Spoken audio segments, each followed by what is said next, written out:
Here's a quick tutorial for how to play the Get Buckets game.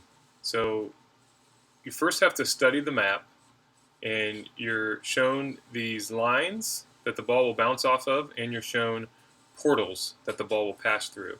So then the map hides itself, and one of these hoops on the outside gets turned into a ball. So right now it was this one. Then you have to remember, what is this ball going to run into?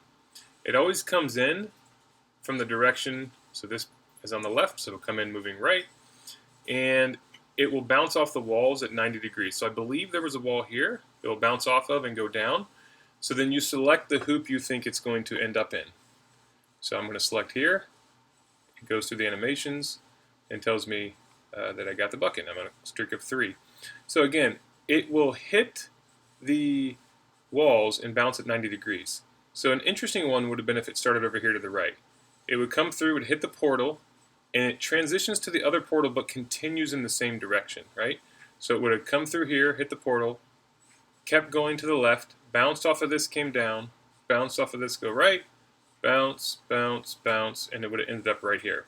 Okay, now ours was much simpler, just bounced. So we'll watch it one more time. Next map, study the map.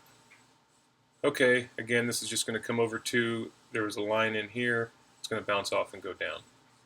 And you just, it's kind of a brain teaser. You continue to play and see how high of a streak you can get. So let's see if we can watch one that hits a portal, because those are interesting. You can see how they pass through a portal. Again, you just study the map, and when the ball appears, here we go, we got a portal. It's going to go through here and come out right here.